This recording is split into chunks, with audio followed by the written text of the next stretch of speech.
And welcome back to Blasphemous.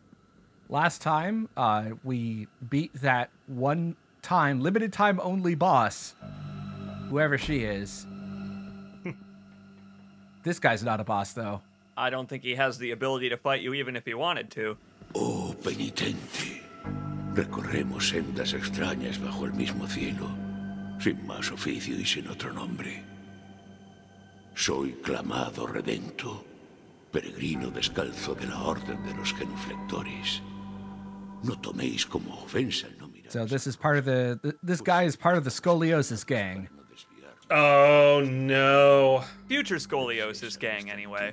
They gotta add to the weight a little bit more. Nos encontramos ante Hondo, la gran campana enterrada erigida al revés, para que su tañido hiciera vibrar la propia tierra y se extendiera hasta territorios. You see, right now it's only multiple sclerosis, but it can get worse. Oh no! Hondo quejido trino, que viaja en ecos por sus largos círculos en espiral. It's hard to tell with the subtitles. Is that Triune? Cruzar al otro lado de este antiguo valle. They're a little tough to read. It's ye olde font, isn't it? Yeah. Amados míos, ¿quién me podría socorrer? Wait, are you inside a giant bell? Not yet. We have to climb this ladder. You appear to be on the rim of a giant bell, indeed. Yeah, we have to climb down the ladder first. Now we're in the giant bell. That is a pretty awesome vista. So this is one of the central gimmicks of this area, are these bells that send out shockwaves that damage you. Everything just wants you dead. Babby's first timing puzzle. You know, I like this, that some of the enemies from earlier on in the game have returned, along with some new fellas. These fellas with the boomerangs are back. We only saw those a few times. Yeah, those are the acerados. And this, do you know what a scapula is? I should, but it's escaping me. What is a scapula? Yeah, scapula is a shoulder blade. But I was pausing there because I also like that particular description for the bone. A man who was executed because he refused to kill a dog.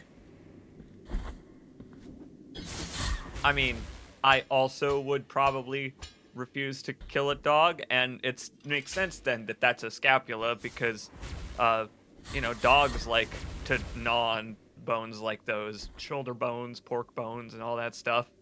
I probably bought one of those for my dog from Petco, and it was probably a sacrifice to the miracle, probably.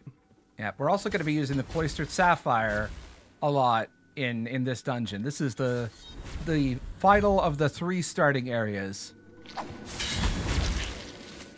Whoa! It seems like it's a little more approachable, especially with that range move. Yeah. That adds a lot to your capability. Yeah, so the it's a little unclear there, but the acerado, if you can hit the cross, which is actually 2 saw blades together, but it will always catch the blade. What actually killed him there was the energy beam from the cloistered sapphire.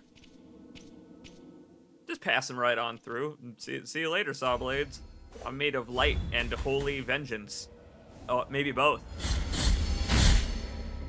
Now, these shockwaves coming from the bells, there is a source. There she is. Over on the left. She was ringing a bell, and that's what causes the gray bell. You see there's gray and brown bells. The gray one, if you hit the gray one, that will set off a chain reaction. That's pretty cool. That's a pretty cool gimmick for the area, that you can find the source of the trap and disable it, and hey! Yeah. You're in it now. No going back now, fella. And of course, because we hit the prie-dieu, everyone respawned, including the lady with the bell. Boy, and I bet there's one for each sequence of traps, too. I love the chains that are in the foreground. The parallax in this game is just wonderful. Oh no, I panicked! I love how the chains are... Well, obscuring your vision of the jump is what I was gonna say. Yeah. I like that the chains in the foreground are almost distracting you, such that you fall to your death. I'm glad you noticed those chains. I was gonna point them out earlier, but those chains are actually very important to the structure of this dungeon, as we will see. What? I didn't make it this far in Blasphemous. What do you mean? Oh boy. I can't wait to find out. This is, I think, an area that I explored but didn't finish. Because gimmicks like that, I remember that. Because it's so cool and almost unique to be able to use the shockwaves to your advantage. That's cool. Yeah, that's really well done. There's at least one puzzle that really tests your ability to time placement of the bells on a lever and also creating a chain reaction. Nice. That's a handy loop back there. Solves you from, or it absolves you from having to open those multiple times. What's this over here? Oh, look in the background. Oh my god. Well, whatever that is, we can't interact with it yet. It's currently sitting at the fulcrum. We just need to, like, stand on top of it and kick it once. Like, just give it a tiny little nudge, and it'll start, like, ringing away. And man, can you imagine the rock concert that this thing would put on if it moved? Holy hell. Literally, you'd be able to hear it all the way to hell. Well, given what this religion is based on, they've probably already banned rock music like 200 years ago. Oh, what is this, Rush 2112? We are the priests of the temples of Custodia. That's unbelievable. I love that you can bat those back at them. Oh, man, it seems like this room's teaching you that you can do that, actually. Yes. Now, see, I know what vertebrae are. See, that's a perfect example of, like, the two-sentence horror vibe I get from some of these. That's amazing. I love that one because it's like a reference to the song The Gambler. Oh, I didn't know that. Okay. I'll have to look that up later. Kenny Rogers. The Kenny Rogers song The Gambler. But does it seem like the kind of weird reference that a Kickstarter nerd backing this game in 2017 would have made? Of course not. I made that up because it sounds similar to the music, The Gambler. That's very funny, though. I've always loved collectibles that are by backers because sometimes they choose to make them in universe and, you know, fit the setting. Other times it's like, this is the name of my cat, Dimples. I'm trying so hard not to say anything. Anyway, hey, that's an empty bile vessel. What? Those are just sitting there? That one is. Most of them are much harder to find, but they kind of give you this one for free. You still have to go over to I believe they're called morning pools. That area, like you remember, like halfway through Graveyard of the Peaks. There was that area where we gotta fill it up. We gotta make it fillable with our bile. Yeah, you could not only refill your health and the vessels, but also you have to pay a small fee just to include that vessel, like right here. Yeah, it's a much cheaper price to add that extra biliary vessel, but yeah, you still have to go out of your way. It's funny. It's almost like that's the reason you brought it up. My man, you got this flow all worked out. It's like you've played a whole hell of a lot of this game. And it's funny how easy it is to do that, because when I streamed it, I didn't realize that I had been playing it for hours, just exploring this world, finding paths and getting my ass killed. Yeah. So first of all, you saw that red trail there. That is the ranged attack that I mentioned before. And it's also part of the reason why using it with using it on the Ghastly Baroness is kind of an iffy proposition, because you have that half second of wind up before the projectile appears. You got to commit to it is what it is. Yeah. You got to make sure that you have the wiggle room to pull it off, let's say. Mm-hmm. And as to, when I first played this game, 2 years ago, I think, I'll admit, it took me several playthroughs and quite a few hours to really get into it. The difficulty curve, as is, typical for this kind of game, is very steep. And it took me several playthroughs, again, because, like everyone else, including C. Jacobs, I went to where olive trees wither first, which is the one thing you should never do. Oh. Hey there, fellas. I told you about the chains. We're dropping the told chains. me, bro! Yeah, it's like that All one right. part of it's the one part of God of War 3 where Kratos breaks the chains of justice, I think. Something like That's that. pretty awesome. We need to smash them statues like it's a Devil May Cry DPS test. I love it. Well, actually, wait. I'm not sure if I love it. What will happen when we do that? We don't have proper ear protection. We're wearing a metal helmet. Oh, it'll be fine. Are you sure? Cause like here's the thing, man. I've been to a few concerts where I wasn't wearing ear protection, and now there's this ringing in my ears constantly. If it were a literal ringing, I don't know if I could stand it. Well, it's a good thing I already have tinnitus, so I don't have to worry about that getting any worse, really. That's fair, and maybe, you know what? Maybe we're just assuming that the penitent one doesn't. That guy definitely does. Okay, so as much as I don't want to interrupt your funny anecdote, did you notice there that when the charging knell ran into the wall, the first time, not the second time where it got hilariously owned, but the first time, that I dropped from the wall that I was clinging to? That was not an input. That happens. That is the shockwave of the knell hitting the wall. Oh, so he knocks you off of high hangs. Okay. Yes. That's frustratingly good attention to detail. Way to go, guys. There is an AoE to it, but it's very big. Like, there's a sequence coming up right on this other side of the map where you're expected to figure that out. No, I think this is the room where you're supposed to figure it out. That encounter you just finished, they're teaching you while you're moving through the sequence, and I think that's really cool about this game, that it's challenging you, and you can die in also these sequences that are meant to teach you future stuff. It reminds me a lot of games like Abe's Odyssey, Abe's Exodus. Games where you're allowed to make a mistake once because it's your learning round, and then the second round, you better not mess it up. So here's a pretentious video game question. In a world as harsh, uncompromising, and cruel as Custodia, do you think it makes design sense to have level design that is good and teaches you how to play the game in a natural and safe way? No. Yeah. No, I don't. I feel like it's just coincidental, yeah, that we're learning here on the part of like the architects of the Bell of Hondo. I feel like they designed this place to be like a challenge that murders people. This world is too mean to have antipieces in them. It's I true. do like that though. I like that though, that a key concept of religion are fables and lessons. So technically speaking, video game tutorials are just a form of Aesop's fable. Oh, that's great. I'm gonna have fun editing that. I'm just picturing 1001 Arabian video game tutorials where the man is trying to save his own life by teaching you how to double jump. They made that game. It's called Prince of Persia. But in order to be faithful to the source material, it has to go unfinished, with a promise of DLC that will never come.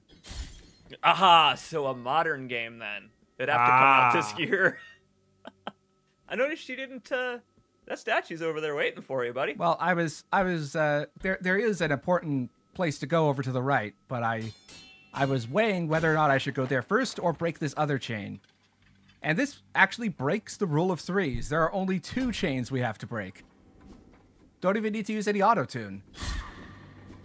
Damn you! You bastard! I was gonna make that joke if no one else did! I've been waiting the whole video to make a 2 chains joke! Yeah! Oh! Well done, mi amigo. I can done, redub amigos your of voice Hondo. using AI so that you make the joke. Use auto-tune on my voice. Why not? Oh! It'll probably go about as well as that jump. This game is so unforgiving about its platforming. I've heard from you that Blasphemous 2 is more forgiving, but still, if it has like these strict requirements where jumps are exactly 1 penitent 1 jump long, that's brutal still. Well, the level design is still harsh, and I wouldn't necessarily call it more forgiving in Blasphemous 2, but it is better designed. And that they learned. And perhaps most importantly, in Blasphemous 2, spikes are no longer a one-hit kill. And in fact, there is an achievement for falling into spikes and surviving. I forget what it's called, but it's clearly like a joke achievement meant for fans for the first game. Right, it's got to be called like "Not This Time" or "Just Kidding." Yeah, something like that. I have not played enough of Blasphemous 2 yet to say definitively whether it is, you know, harder but fairer. I really need to get back into it. It's mechanically, in almost every way that matters, Blasphemous 2 is a better game, but I'm still having trouble. I'm having about as much trouble getting into it as I did the first, honestly, but for different reasons. It's funny that the difficulty of this game is what made it unapproachable at first for me, where I was like, Dark Souls is already hard enough in 3D. But once I did get into it, I was super into it. I tried Salt and Sanctuary. Whoa! I'm sure it's a good game, it just wasn't for me. This is a whole genre of video game that doles out its lore in tiny incremental set pieces. We just picked up the bones of the architect of this thing. Yep. That's kind of nuts that's just a random bone you can pick up sitting around. It stinks that he was buried within his own creation. But somehow appropriate for this world. Yeah, speaking of just, you know, minor details, for example, you know that grave where we got the Sciata Dolorosa, that is the grave of Engracia, who prior to the miracle happening, she was the one who created most of the rosaries that we use. It's fun that they've created a source that you can actually seek out and find for a lot of these recurring items. The lyrics to Sciata Dolorosa are meant to be, I believe they're meant to be from her point of view as well. That's cool. That's very cool. Just the idea that when they were drafting this game, they also drafted in-world inspirations, like for the songs and for the bones that we find and the places that we go. They were made by people. They didn't just spring up out of nothing. The game saves that for, you know, actual biblical things, biblical style monstrosities or whatever. Does it remind you at all of a game like, say, Bayonetta, where angels are portrayed as these ivory and gold beauties that are underneath horrible meat monsters?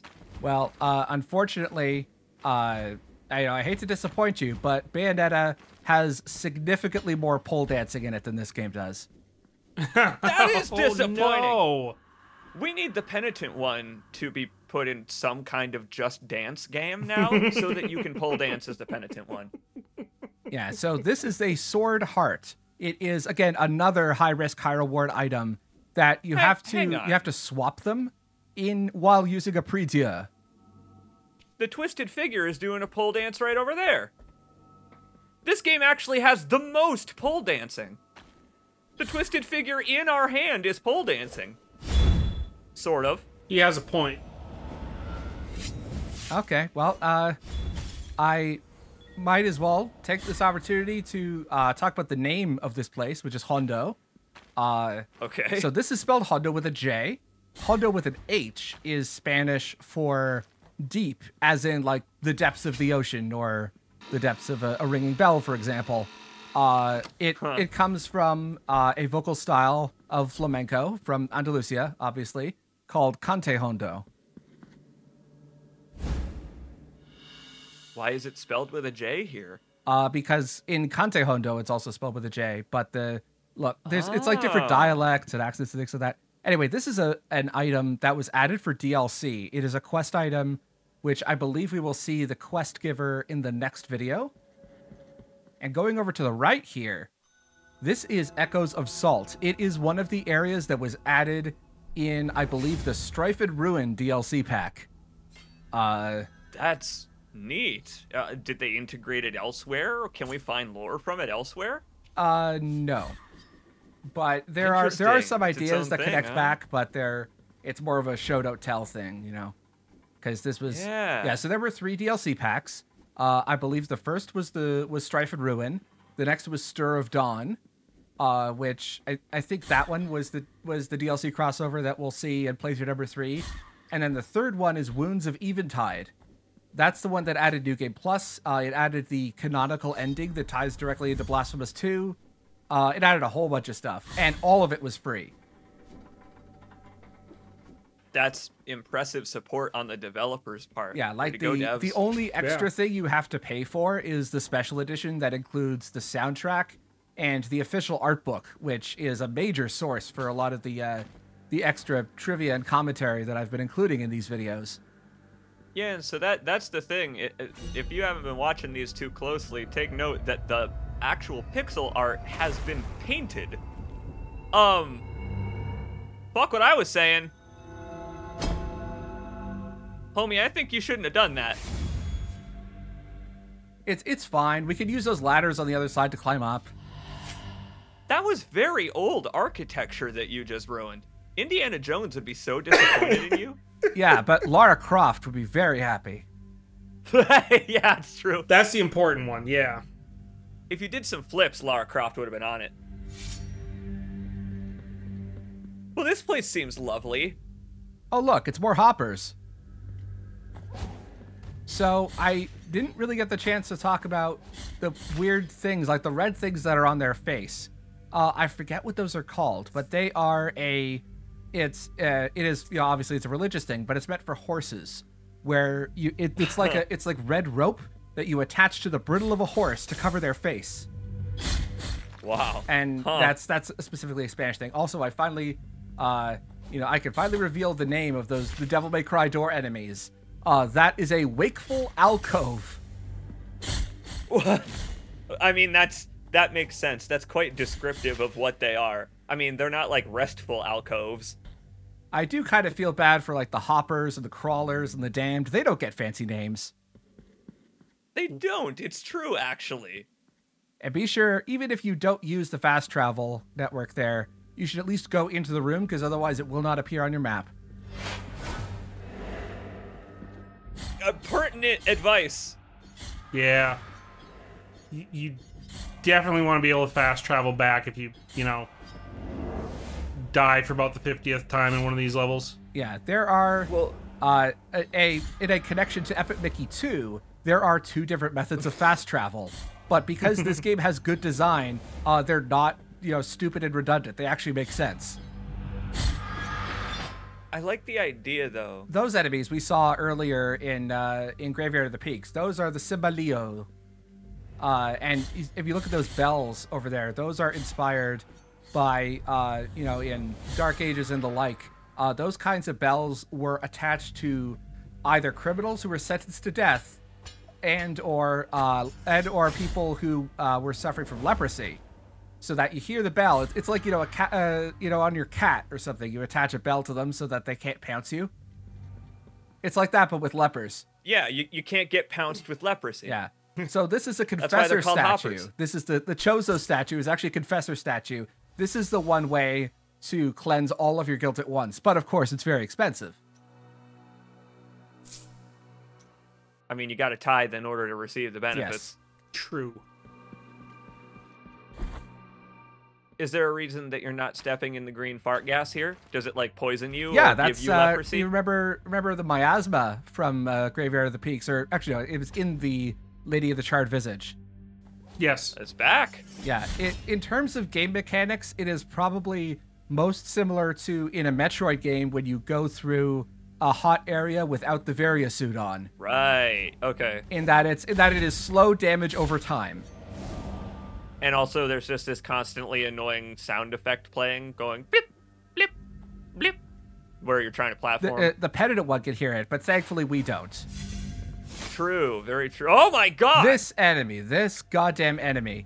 I dislike these far more than the Ghastly Baroness. Not because, I mean, they're significantly easier, but because they're meant to teach you about the parry and riposte system, or not teach you, but you have to get really good at it. What? How would you do Oh, that? Lord. You get Whoa. invincibility. If you parry one of them and another one attacks you from the other direction, you can see right there, you get invincibility during that. So that's the teaching tool I was just talking about earlier. They lock you in a room and force you to learn it. Huh. yeah, so those enemies are called the Tizona. I'm sure I'm butchering that pronunciation, but Tizona is one of the swords owned by El Cid, the 11th century Spanish folk hero. Oh, I thought you meant like the Final Fantasy character. No, this is El Cid, not El Cid. This is a cut version of Sid that was meant for meant for Guardian Seed. You know, there is an incarnation of him in every one of these games. I wouldn't be surprised if this turned out to be a Final Fantasy game. Like, this is what would happen if Sephiroth got his way. What we're seeing here is the religion of Sephiroth. Everything is just weird bells and orchestras and weird representations of your parents. Very accurate.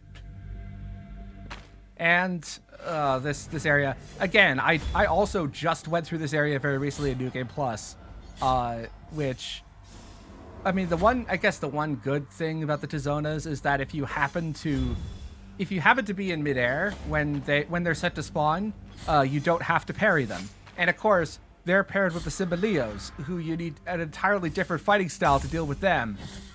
It's just, I feel like the Tizona would be a much better enemy if it had less health. Yeah, if you could finish it off with just one parry, because you have to swing at it a few times after. Have it 3 parries. Yeah. But it's significantly more than 3, even in New Game. And then in New Game Plus, when you have to factor in, you know, your attack debuffs, because of course that's how New Game Plus works. It's not great. Though that in particular, I guess it's a tie between Tizona and the Ghastly Baroness. I keep alternating between Ghastly and Ghostly. I don't know which is correct. Their names are Inky, Pinky, Blinky, and Clyde. It says so before you put a quarter in. Except in Miss Penitent one, they changed one of them. Oh, I would love to and or hate to see Miss Penitent one, like the version of this game that deals with all of the terrible things that happen to women in Catholicism. Oh no. Oh god. You could make like a dating game visual novel about Mr. Penitent one trying to court Mrs. Penitent one, but he still can't speak. He has to court her entirely like a silent movie. Charlie Chaplin style, yes, like exactly. A train almost falls exactly. on. Penitent one as the tramp. We need this. We need this in our lives. Game Kitchen. You know, I'm sure you're working on Blasphemous 2 DLC or whatever, but this is far more important. Now that Steamboat Willie is public domain, we could have Steamboat Penitent one. Oh yes. Anyway, oh god. I also decided to take this opportunity Nice. because of the changes to death. You could do a death warp here, and we still keep the item that we picked up, the silvered lung of Dolphos, which is it's basically the Various suit. I was gonna say you needed the Various suit in order to stand in the miasma and pick up that goodie. And they gave it to you. Yeah, it's you don't lose anything when you die. You just add guilt to your magic bar. Wait a minute. So you equip this. You don't like swallow it and have 3 lungs now like it's Invader Zim. No, you equip it, and of course there's like Okay. 8 or 9 relics. But I fast forwarded through that. But when you go through those mandatory combat rooms, they're actually no longer mandatory. When you go through it a second time, the enemies still spawn, but it's your choice as to whether to fight them or not. That's really handy, because if you need the money, you can fight them. But if you don't need it, you can just book it. Yeah, exactly. Boy, I love this giant pit here. If you end up getting knocked into this pit before picking up the lung, by the hoppers, you are you're completely screwed. Yeah, fucked. no, yeah. Hey, a rosary. Everything in this Yay. environment wants to kill you. And here is, I think, is this true. it? No, it is not. There is one bone, which again I keep hyping up, the one bone with the stupid name. This is not it. This one, I mean, yeah, it's another 2-sentence horror thing, but I actually think this one's pretty effective. They hung him with his allegedly brittle ropes, but it supported his neck. I guess. Well, that's the thing. It's like the old medieval story of the armor smith who tested his own armor by firing an arrow into it to make sure it was arrow-proof. Yep. They listed that on his gravestone. And I guess I keep bringing up the 2-sentence horror thing. Maybe I'm just too chronically online and too internet poisoned that I can't appreciate good writing for what it is. without thinking of some stupid meme. I think that it has become cliched because it is hard to add a lot of depth in those two sentences, but skilled people can totally do it better than Redditors. Most things are done better than Redditors do it. Are there even any skilled Redditors? Isn't that an oxymoron? I'm just over here wondering why the makers of Cards Against Humanity haven't done a 2-sentence horror card game. You could just pair any two random sentences together and get horror. You're actually right. You could dig for it. You could dig the horror out of anything. I woke up this morning with one leg out of the covers. Oh no! Exactly. Yeah, you could infer any amount of horror out of that. I think that's where the Englishman, like, feels burned by them, is that, like, stories like that are the ones that are prevalent and not good ones like baby shoes never worn. Yeah.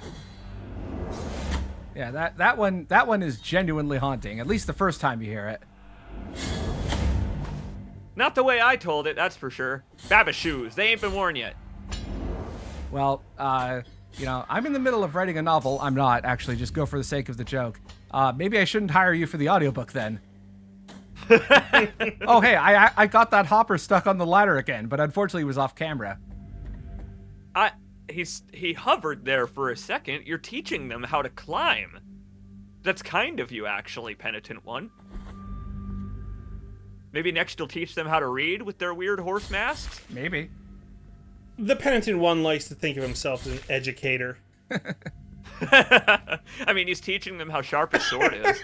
He's an educator, but he's also on tenure. Right. You can't fire me. I'm not even going to quit either. Oh, nice iframes. Yeah, melted golden coins, that's actually related to a side quest that we're not going to do. I'm not entirely sure. I think I hadn't really planned out the route I was going to use when I record this part of the footage. So while there's a bit of a quiet moment here, I would like to read a bit from the official art book, which is part of the special edition. This was from the lead artist in terms of what inspired them for Grievance Ascends, which is the area that we're in here. He says that he was inspired by the Well of Sintra in Portugal, a spiral staircase held by sculpted columns that descends through 9 landings, which refer to the 9 circles of hell in the Divine Comedy. That tracks. That makes sense, yeah. No, that was the end of it. That totally makes sense. Yeah. I learned recently that the divine in Divine Comedy is not actually meant to be a religious thing. It was added later for its quality. And speaking of old things... Boy, she is not doing too well. I disagree. I think she's aged gracefully. Please don't summon me this time. I just need to have my post-insured nap. Right, exactly. Are you gonna ask for her help? How could she help you in this state? I'm sure she'll find a way. Okay. Maybe, like, she'll hit them with her walker and it'll stun them? Watch out for those spikes! Oh, thank God he didn't die. Parallax scrolling. Remember, he's in the wrong layer. Boy, you're right. If he were in the... Oh, shit. Yeah, those spikes are in the right layer. They could definitely hurt us. Also, look, there's Viridiana. She's riding on that little platform. She gets her own little elevator? That's not fair. What a sick boss fight! Yeah. This is Tres Angustias, the 3 anguishes. I learned through many... What a dope sprite! That's a very cool large sprite. That looks like something out of the Capcom fighting games. Yeah. Oh my God, yes! So the design for this particular boss fight was inspired by a surrealist Finnish artist whose name I'm not even going to bother trying to pronounce. I'm just going to put it on screen. And you can try to pronounce it. Sam Lake, creator of Max Payne. Wait, hang on. I've just considered. That person whose name we can't pronounce actually has already designed Miss Penitent One. We're looking at Miss Penitent One right now. These are his 3 evil exes. So honestly, the worst part of this fight is the magical spears, which Nice. within the narrative of the game, those spells are actually made of wax. But those spears work very similar to the Ghastly Baroness's attack. Also, if you're a fan of almost nightmare runs that almost go horribly wrong, you're gonna love this take. Get out of the fucking way! Oh no! Jeez! Literally surviving on your magic pixel, Yes. both your health bar and your hitbox. Yeah, and there are some rosary beads later on which specifically give you enhanced defense and strength when you're down to there. like your magic pixel. Back there in the background, Viridiana was like, "How the hell did he just do that?" If I was 50 years younger, I'd ask you out for a beer, young man. Literally, I love how quickly we had to start doing the old lady voice character because you did this to her.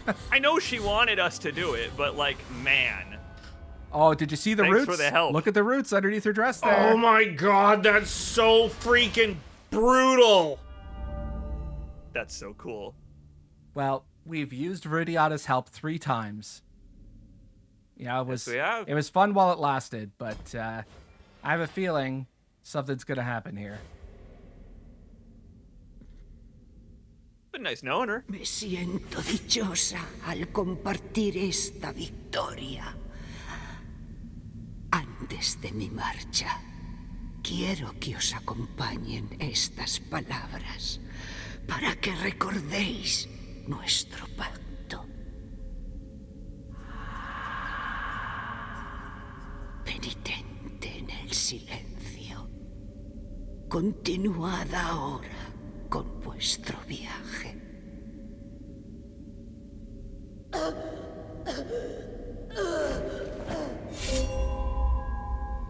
Oh man. I had to replay the entire Hondo section using an old save file because this part glitched out on me and she just keeled over and died without doing her monologue.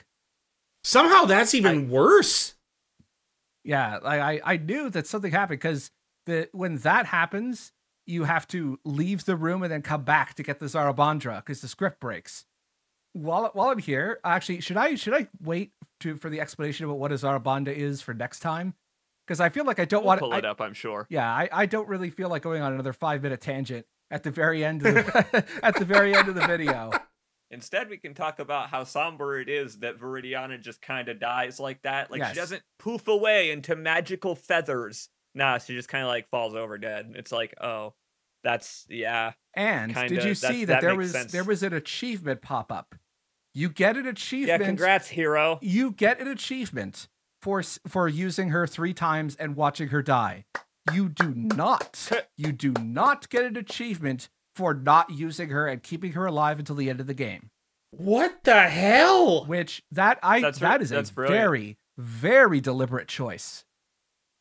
Yeah, it's a good subversion of the usual expectations of, like, if I do things the super hard way, I bet I'll be rewarded. Yeah. Nope. Like this world is hard enough as it is. You want help from anywhere you can get it. Oh my god. I like the idea, though. On my second run, I'm going to I'm going to wait on using Viridiana until some other bosses, because she could also help you with some of the bosses in the second half of the world map. So Mm-hmm. and in that case I'll be saying no to her, but there's a specific purpose for that. I want to use her help later on. Well, I mean, if you're not, I assume that is the mechanical purpose of the character. Yes. Is that most players will see her and say, well, I'm not struggling on this boss. No thanks, maybe next time. And then on a boss you're struggling on for a while, you may go back to her and say, all right, I'll take one of those 1 out of 3 gimmies now, thank you. Yeah, I mean, they're on sale. I got them in bulk. I got all 3 charges in bulk. Might as well use She'll them. stamp your ticket. Yeah. There's for an the third one, you get a free expiration hot date dog. on these. I gotta use them up. All right. So, and with that is the third humiliation that we just went through. So next time we're going to be doing some cleanup, do a few side quests, and then we are going to fight another boss, the midpoint boss, that blocks you from accessing the rest of the game. Oh wow. Okay. I'm trying to fit in my head just how big this game is. Yeah, there's a specific metaphor that I'm going to use, but I'm gonna wait till the next video to say it. But anyway, I would say God help us, but I don't think he will anymore. this is our I don't think apology- he's listening. This is our apology for videos 3 and 4 being rather short. I'm seriously considering whether I should put them as a double update. I think I'll have enough time for that.